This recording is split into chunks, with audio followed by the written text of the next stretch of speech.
Heritage Action was started a year and a half ago, and we are the grassroots advocacy organization that allows the 714,000 members of the Heritage Foundation and millions of other conservatives around the country to know how they can come to Washington and work with ourselves, with allies like FRC Action, to bring change to this town.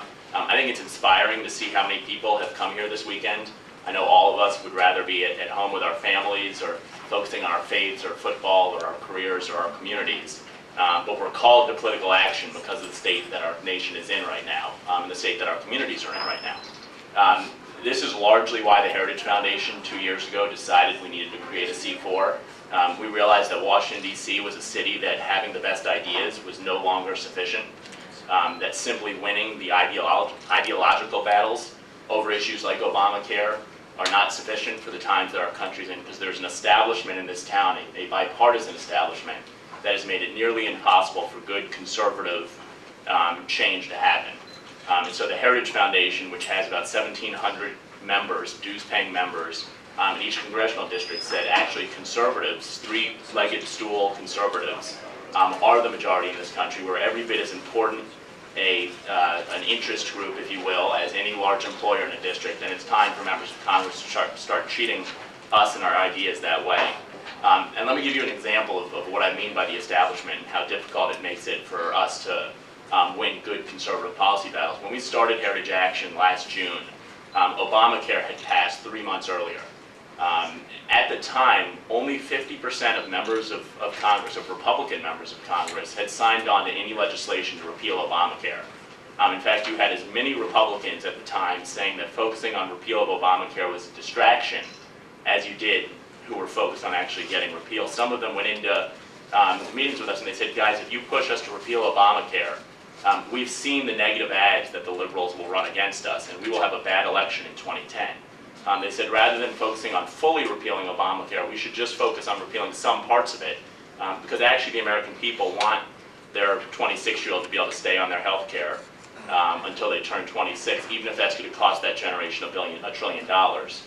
So we believe that wasn't true. We worked all of last year with Steve King from Iowa, and by the end of a campaign that was built around a discharge petition, which is a legislative tool that allows members of Congress to push for repeal or any other legislative outcome, even if their leadership doesn't want to.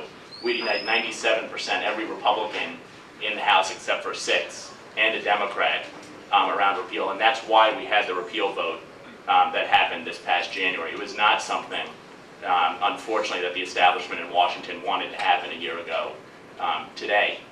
Similarly, I think if you look at the spring, we had a fight over H.R. 1, which was the funding bill that would fund the United States government from April, when it was ultimately signed, the CR, until now.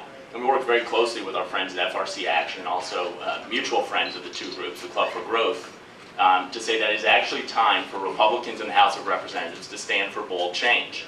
And that means that when you make a pledge to the American people that you're going to cut $100 billion, that you're going to go back to 2008 spending levels, it actually matters after the 2010 election that you live up to that pledge. When you make a pledge to the American people that you're going to seek important policy goals, like preventing the EPA's climate change regulations, like defunding Planned Parenthood, it actually matters that you stand up for those policy goals. And so we worked with FRC Action, we worked with Club for Growth to push Republicans to boldly cut spending and to fight for the policy riders that they put into that bill. And unfortunately, it wasn't an easy fight, not just with Harry Reid, who thinks that these policies are mean-spirited and draconian, but sometimes with the Republican establishment as well. The most critical ally that we have in this fight, and the people that we like to think that we're giving a voice on Capitol Hill, are our allies. It's the 714,000 members of the Heritage Foundation that I mentioned. It's the millions of other conservatives around the country who are sick of an establishment in Washington that doesn't listen, that isn't in line with our values. This goes back to the 2006 election when Republicans were kicked out. It goes back to the 2010 election when Democrats were kicked out. People across this country don't feel like their voice is being heard by the status quo politicians in this town, and our goal has been to give them a voice. Russ Vought is our political director.